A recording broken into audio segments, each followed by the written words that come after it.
Hello friends, welcome to Abhipedia. My name is Manish Mittal and in this video we are going to discuss some multiple choice questions on public administration and development. तो जो एक नया exam notify हुआ है union public service commission की तरफ से which is for the post of deputy director in employ state insurance corporation, उसके लिए एक पर्टिकुलर सेक्शन है जो उन्होंने सिलेबस में दिखाया है and that is public administration and development. So with this series on multiple choice questions, we will give you an idea of what public administration and development is, and we will also launch a course on public administration and development. So we will be conducting some classes on that, and to give you a taste of what public administration and development looks like, हम कुछ multiple choice questions भी discuss करने वाले हैं. So इस series से हम शुरू करने वाले हैं. हम काफ़ी सारे ऐसे मल्टीपल चॉइस क्वेश्चन डिस्कस करेंगे जिससे कि आपको आइडिया होगा कि सब्जेक्ट में क्या पूछा जाने वाला है. ये पूरी तरह से पॉलिटी भी नहीं है, लेकिन ये पूरी तरह से पब्लिक एडमिनिस्ट्रेशन भी नहीं है. It has certain aspects of polity, it has certain aspects of public administration and it has certain aspects of governance as well. तो इस मल्टीपल चॉइस क्वेश्चन सीरीज की मदद से आपको पता चलेगा कि इन एरियाज पे आपको फोकस करना है, and of course we will be conducting a full course on that as well. And if you want to join that, do visit abhipedia.abhimanyu.com. So let us see some important multiple choice questions on public administration and development. Public administration and development का एक बहुत important aspect है local self government, या जिसे हम पंचायती Raj institutions या municipal administration भी कहते हैं. तो उसी के कॉन्टेक्स्ट में 10 मल्टीपल चॉइस क्वेश्चन हम डिस्कस करते हैं. The first question is the 11th schedule contains the functional items placed within the purview of panchayats. Which one of the following items is not listed in the 11th schedule?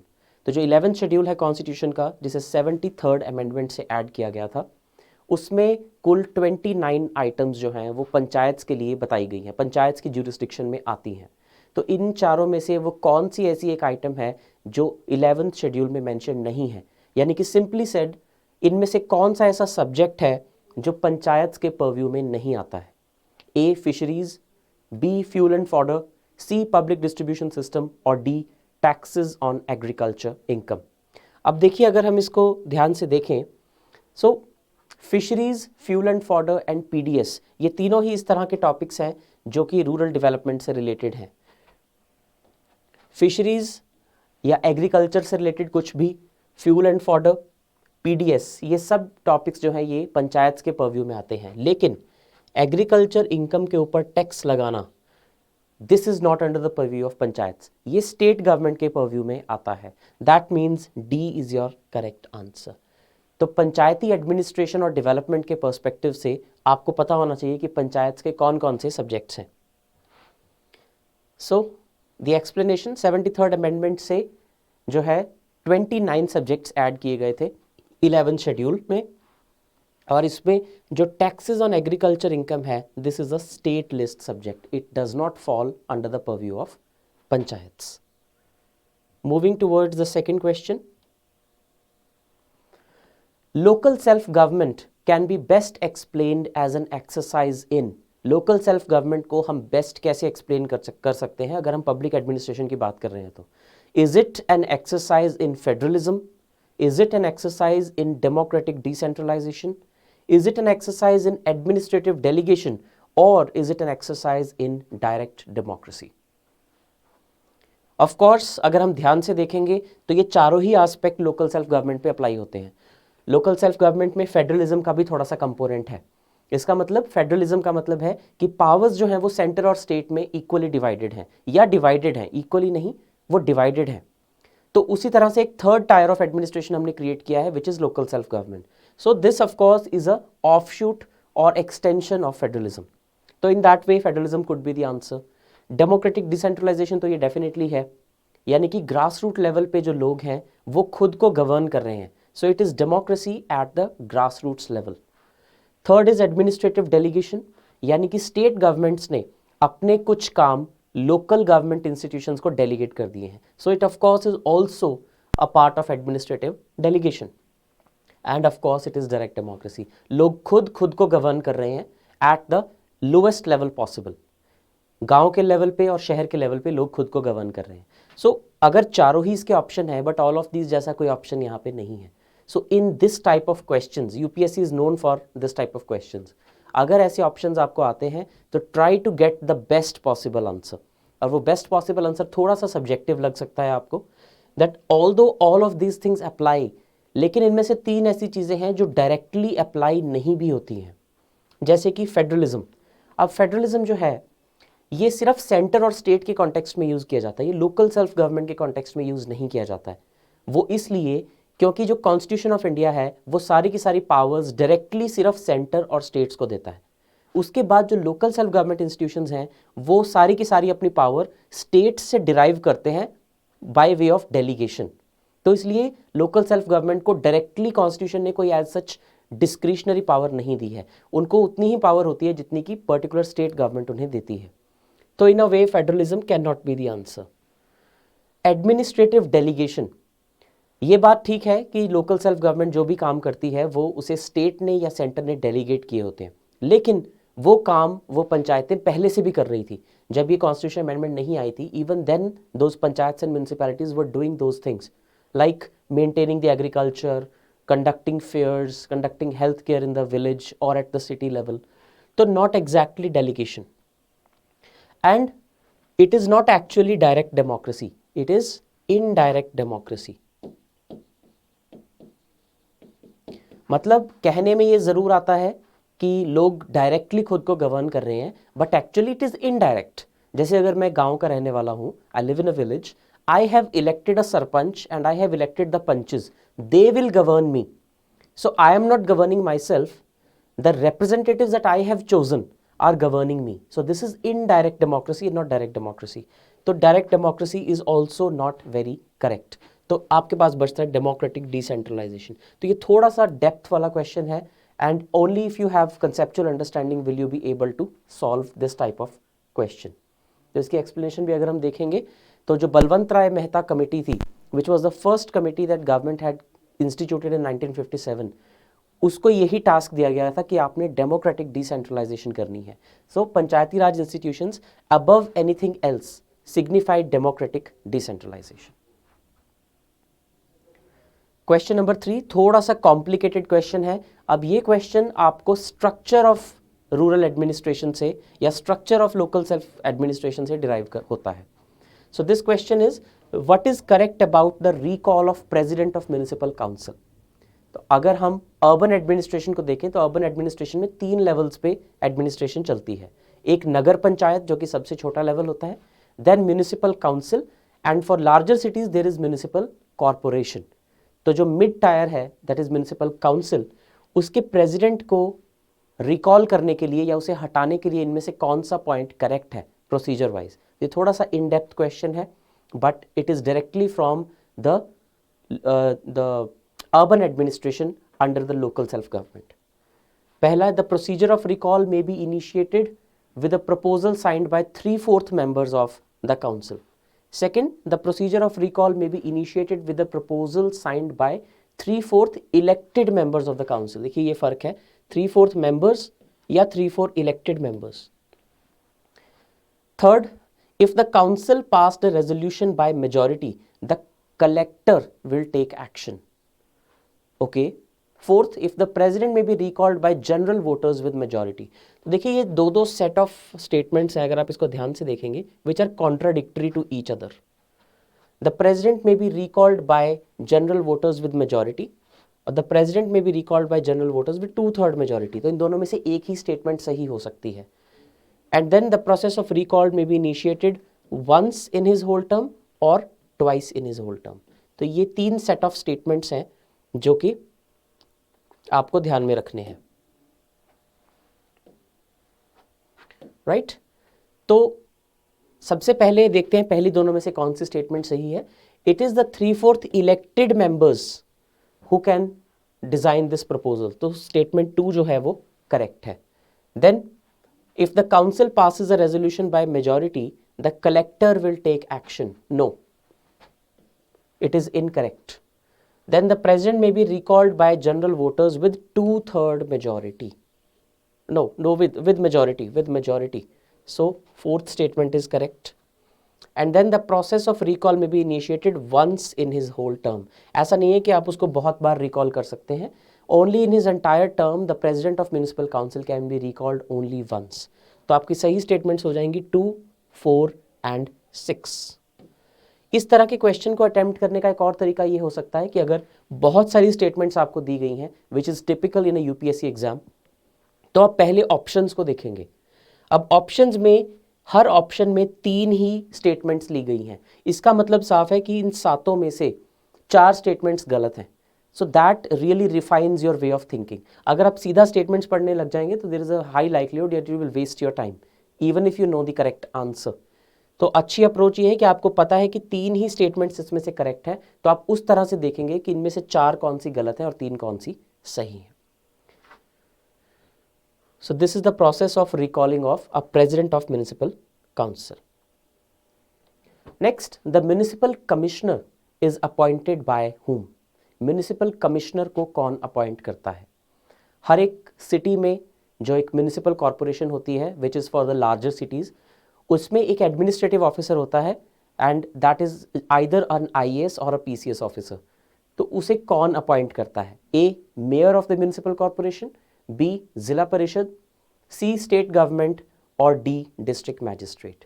उसे इन चारों में से कौन appoint करता है? The term is appointed, in a way selected also. इसका मतलब ये भी है कि उसे सिलेक्ट कौन करता है। सो हमें पता है कि जो लोकल गवर्नमेंट इंस्टीट्यूशंस हैं, चाहे वो रूरल लोकल गवर्नमेंट इंस्टीट्यूशंस हो या अर्बन लोकल गवर्नमेंट इंस्टीट्यूशंस हो, उन्हें अपॉइंट या उनके ऊपर पूरी की पूरी जो ज्यूरिसडिक्शन होती है वो स्टेट गवर्नमेंट की होती है। So in that way the state government should be the one to appoint the municipal commissioner. तो state government के अंडर होते हैं state के सारे officers, so it is actually the state government either from IAS or from the provincial civil service that gets to become the municipal commissioner of a municipality. काफी simple question from the structure of municipal administration. Next, if there is a dispute between a panchayat and cantonment board, जो पंचायत होती है वो एक rural area को govern करने के लिए बनती है और जो कैंटोनमेंट बोर्ड है वो एक मिलिट्री या आर्मी कैंटोनमेंट को मैनेज करने के लिए बनता है। अगर इन दोनों में डिस्प्यूट होता है, who has the final decisive authority? क्योंकि देखिए जो पंचायत है वो आती है स्टेट गवर्नमेंट के अंदर, और जो कैंटोनमेंट बोर्ड है क्योंकि वो मिनिस्ट्री ऑफ डिफेंस के अंडर आता है, so that comes under the central government. तो इन दोनों में से किसके अंदर ऐसा कोई डिस्प्यूट जो है वो फॉल करेगा? कौन उसे सॉल्व करेगा? Number 1, collector subject to approval of divisional commissioner. Second, divisional commissioner subject to approval of panchayat and rural development department. Third, panchayat and rural development department subject to approval of state government. और fourth, state government subject to approval of central government. तो मैंने आपको answer पहले ही दे दिया। इसको सोचने का तरीका यही है कि panchayat comes under the jurisdiction of the state government and cantonment board comes under the jurisdiction of center government। यानी कि स्टेट गवर्नमेंट फाइनली डिसाइड करेगी सेंटर गवर्नमेंट से अप्रूव करवा के। बिकॉज अगर दो लोगों में डिस्प्यूट है तो उन दोनों को जो भी कोई गवर्न करता है, यानी कि हायरार्की में एडमिनिस्ट्रेटिवली जो भी उनसे सुपीरियर है, उनकी मर्जी के बिना उनके अगेंस्ट एक्शन नहीं लिया जा सकता। So the answer is state government subject to the approval of central government. ऐसा भी नहीं है कि स्टेट गवर्नमेंट खुद ही डिसीजन ले लेगी, because here cantonment board is involve. तो सेंटर गवर्नमेंट के अप्रूवल के बिना ये डिसीजन नहीं लिया जा सकता।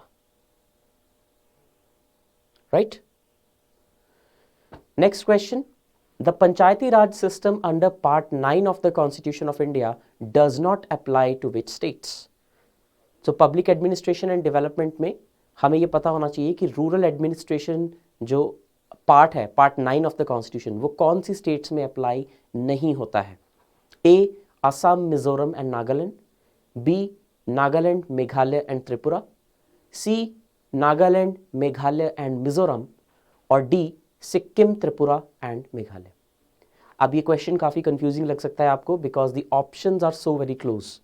Most of us know that the part 9 does not apply to northeastern states. कुछ ऐसी northeastern states हैं जहाँ अप्लाई नहीं होता, but this question exploits your confusion। तो इसमें सारे ही ऑप्शन नॉर्थ ईस्टर्न स्टेट से हैं।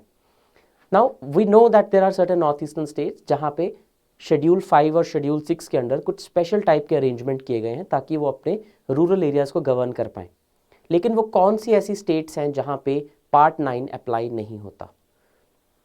The answer is Nagaland, Meghalaya and Mizoram. So C is your correct answer. तो ये थोड़ा फैक्चुअल है, इसे आपको ऐसे ही याद करना पड़ेगा।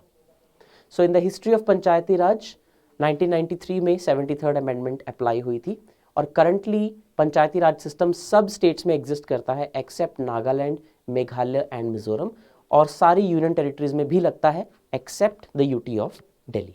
और अगर इसे कभी यूटी में एक्सटेंड करना हो तो it can not be done without the consent of the president of India. अगर प्रेसिडेंट चाहे तभी वो 73rd और 74th अमेंडमेंट को एक नोटिफिकेशन इशू करके किसी यूटी में एक्सटेंड कर सकते हैं, otherwise that UT will not have automatic application of 73rd and 74th amendments. Question number 7. Which of the following provisions about Panchayati Raj in the Constitution of India are correct? बिल्कुल सीधा सा question है कि इनमें से कौन सी statement correct है। Number 1, all the members of panchayats at the village, all the members of panchayats at the village, intermediate and district levels are elected directly by the voters. ठीक है, ये स्टेटमेंट करेक्ट है। देखिए हर level पे rural administration में 3 levels होते हैं, village level, intermediate level and district level. Village level पे आपकी होती है ग्राम पंचायत, इंटरमीडिएट लेवल पे आपकी होती है ब्लॉक समिति और डिस्ट्रिक्ट लेवल पे होती है जिला परिषद। तो इन तीनों लेवल्स पे चेयरपर्सन भी होते हैं और मेंबर्स भी होते हैं। पहली स्टेटमेंट कह रही है कि इन तीनों लेवल्स पे जो मेंबर्स होते हैं they are directly elected by the people. ये स्टेटमेंट सही है। Second, the chairperson of panchayat, अब बात हो रही है उनके चेयरपर्सन की। पहली स्टेटमेंट में मेंबर्स की, सेकंड में चेयरपर्सन की। The chairperson of panchayat at all these 3 levels are elected indirectly by the voters. ये है सेकंड स्टेटमेंट। जो सेकंड स्टेटमेंट है ये गलत है, क्योंकि इसमें जो इंटरमीडिएट और डिस्ट्रिक्ट लेवल है वहां पर तो ये इनडायरेक्टली ही इलेक्ट होते हैं, लेकिन विलेज लेवल पे ये जरूरी नहीं है कि ये इनडायरेक्टली इलेक्ट होते हैं। वो इनडायरेक्टली इलेक्ट हो भी सकते हैं, डायरेक्टली भी इलेक्ट हो सकते हैं, because this is the discretion of the state government.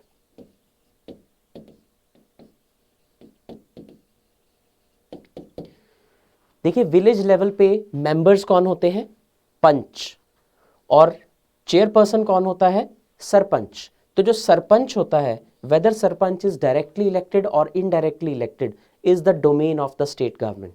तो कुछ स्टेट्स में जो सरपंच है वो डायरेक्टली इलेक्ट होते हैं, कुछ स्टेट्स में सरपंच इनडायरेक्टली भी इलेक्ट होते हैं। So statement 2 is incorrect because it's a sweeping statement. ये कहती है कि तीनों लेवल्स पे जो चेयरपर्सन है वो इनडायरेक्टली इलेक्ट होते हैं। It is not necessary. It is the discretion of the state to choose the method of election of the chairperson of village panchayat at the village level. तो statement 2 है आपकी गलत। So answer is 1 only. 1 only is the correct statement. ये बात बहुत it's a very minute thing when you are studying the administration of rural level, जो हम miss कर देते हैं, बट उसकी वजह से आपका एक क्वेश्चन सही या गलत हो सकता है। Next question, in the new Panchayati Raj bill enacted in 1993, there are several fresh provisions deviating from the past. जब 73rd अमेंडमेंट बिल बनाया गया तो उसमें पिछली काफ़ी चीज़ें चेंज कर दी गई और काफ़ी सारी चीज़ें जो थी वो पहले के मुकाबले अब अलग थी। Which of the following is not one such provision? पहली, तो आपको इसमें से ऑड वन आउट करना है। पहली, number of added responsibilities in the area of agriculture, rural development, primary education and social forestry among other. ये तो बात, दिस स्टेटमेंट इज करेक्ट। बहुत सारी नई रिस्पॉन्सिबिलिटीज ऐड कर दी गई जब 73rd अमेंडमेंट पास की गई। Number 2, elections being made mandatory for all posts at the time they are due. ये भी सही है, इलेक्शंस को मैंडेटरी कर दिया गया है 73rd अमेंडमेंट से। आपको रॉन्ग स्टेटमेंट चूज करनी है। Third, a statutory representation for women in the panchayats up to 1/3 of the strength. तो yes, 73rd अमेंडमेंट से women को 1/3 representation दी गई है सभी लेवल्स पे, यानी कि 1/3 रिजर्वेशन दी गई है। This is also correct. तो बची हमारे पास last statement, regular remuneration to the panchayat members so as to ensure their punctuality and accountability. ऐसी कोई प्रोविजन नहीं दी गई है। So this statement is wrong, तो डी आपका करेक्ट आंसर हो जाएगा, यानी कि रेगुलर रिम्यूनरेशन की कोई भी ऐसी बात नहीं की गई है। Question number 9. Which of the following committees recommended that the elections to Panchayati Raj bodies should be held on party lines? अब जब हम रूरल एडमिनिस्ट्रेशन या लोकल सेल्फ गवर्नमेंट की बात करते हैं, there are various committees that were constituted by the government of India in different points of time, जैसे Balwant Rai Mehta committee, Ashok Mehta committee, G V के Rao committee and L M Singhvi committee, all these 4 committees. लेकिन इन सब कमिटीज की रिकमेंडेशंस अलग अलग थी, there were different recommendations of all these committees. तो इनमें से किस कमेटी ने रेकमेंड किया था कि जो इलेक्शंस लोकल सेल्फ गवर्नमेंट में होंगे वो पॉलिटिकल इलेक्शंस होने चाहिए, they should be on the party lines, यानी कि पॉलिटिकल पार्टीज उसे पॉलिटिकली कंटेस्ट कर सकें। कौन सी कमेटी ने यह रेकमेंड किया था? A Balwant Rai Mehta committee, B Ashok Mehta committee, C G V के राव कमेटी, या फिर डी एलएम सिंघवी कमेटी। इसके लिए आपको इन कमिटीज की कुछ मेजर रिकमेंडेशंस जो हैं वो पता होनी चाहिए, बिकॉज रूरल पब्लिक एडमिनिस्ट्रेशन या रूरल एडमिनिस्ट्रेशन में इन कमिटीज़ के रिकमेंडेशंस काफ़ी इंपॉर्टेंट हैं। इनमें से कमिटीज़ की कुछ रिकमेंडेशंस एक्सेप्ट कर ली गई, कुछ नहीं भी की गई, लेकिन आज भी उनको एक्सेप्ट करने का स्कोप जो है वो ओपन है। हो सकता है आने वाले टाइम में वो रिकमेंडेशन एक्सेप्ट हो जाएं, जैसे कि ये पर्टिकुलर रिकमेंडेशन रिजेक्ट कर दी गई थी। तो आज भी जो पंचायती राज इलेक्शन होते हैं वो पॉलिटिकल लाइन्स पे नहीं होते हैं basically. So the answer here is Ashok Mehta committee. Ashok Mehta committee थी जिसने कहा था that there should be an official participation of political parties at all levels of panchayati elections, चाहे वो विलेज लेवल पे ग्राम पंचायत हो, चाहे वो ब्लॉक लेवल पे ब्लॉक समिति हो, और चाहे वो डिस्ट्रिक्ट लेवल पे जिला परिषद हो। There should be political parties participating in each level of elections. And finally, the last question, the electorate of a gram panchayat is, अब ग्राम पंचायत का मतलब है जो इलेक्टेड बॉडी होती है विलेज लेवल पे, which contains punch plus sarpanches. अब पंच तो एक ही होगा, लेकिन सरपंच कितने होंगे ये डिपेंड करता है कि उस स्टेट गवर्नमेंट ने उसे पॉपुलेशन ऑफ द विलेज के अकॉर्डिंग कितना रखा है। फॉर एग्जाम्पल, किसी स्टेट में अगर एक गांव की आबादी 200 तक है तो वहां पर एक पंच और 2 सरपंच हो सकते हैं। अगर 200 से 500 के बीच है तो एक पंच और 4 सरपंच होंगे, और जनरली ये ऑड नंबर में ही होता है। So depending upon that the number of panches में change, I am sorry, so panches are multiple and sarpanch is only 1। Sarpanch जो है वो एक ही होता है, तो सरपंच एक ही रहेगा लेकिन पंच का नंबर जो है वो बदलता रहेगा। सो उस इलेक्टेड बॉडी को कौन इलेक्ट करता है? What is the electorate? A the taluka board, B all adults of 21 years or above in a village, C the village and selected members of parliament and state legislatures, और D the ग्राम सभा। इन चारों में से कौन है जो ग्राम पंचायत को इलेक्ट करती है? अब देखिए, इसमें से जो 2 बिल्कुल ही गलत आंसर्स हैं, पहले उन्हें एलिमिनेट कर देते हैं। Taluka board has nothing to do with it. Selected members of parliament and legislature, यानी कि एमपीज और एमएलएज का कोई रोल नहीं होता सरपंच और पंचेस को इलेक्ट करने में, तो ये 2 तो बिल्कुल गलत आंसर्स हैं। उसके बाद हमारे पास बचते हैं ऑल एडल्ट्स ऑफ 21 ईयर्स और above in a village and the Gram Sabha. अब देखिए, ये दोनों दिखने में एक जैसे लगते हैं, क्योंकि ग्राम सभा की भी डेफिनेशन यही होती है that all the adults in a village, लेकिन यहाँ पर 21 years is the wrong thing, क्योंकि 21 ईयर्स जो एज एलिजिबिलिटी है वो इलेक्ट होने के लिए है। वोट डालने के लिए जो एज एलिजिबिलिटी है दैट इज 18 ईयर्स। तो कई बार ये कंफ्यूजन हो जाती है, बिकॉज रूरल एडमिनिस्ट्रेशन में हम पढ़ते हैं that 21 years is the minimum eligibility to contest an election. Election contest करने के लिए 21 साल मिनिमम एज है, लेकिन वोट डालने के लिए 18 साल मिनिमम एज है, तो इसलिए बी स्टेटमेंट आपकी गलत है। And Gram Sabha includes all the adults in a village that are above 18 years of age, तो डी आपका करेक्ट आंसर है। It is the Gram Sabha that has the power to elect the Gram Panchayat. Right? So these were the 10 multiple choice questions on the rural administration under the broad head of public administration and development. So you cannot understand development if you do not understand it at the grassroots level. तो public administration and development का एक बहुत significant हिस्सा जो है वो rural and urban local self government से derive होता है, क्योंकि once you get elected, once you get appointed to the post for which you are preparing, उसके बाद आपको रूरल एडमिनिस्ट्रेशन से और अर्बन एडमिनिस्ट्रेशन से डील करना है. There are so many other aspects of administration as well, like financial administration, personnel administration, which we will also discuss in this MCQ series. So I hope you have got in touch with some fine nitty-gritties of administration in this class. और अगर आपको ये questions नहीं भी आते थे, then now you know them, तो आपने आज 10 नई चीज़ें सीखी अगर आपको कोई question नहीं भी आता था. And that is the intent of this MCQ series. It is not to test your knowledge, it is to give you knowledge, it is to grow your knowledge. And if you like this video, please hit a thumbs up and share it with your friends. Thank you so much and take care.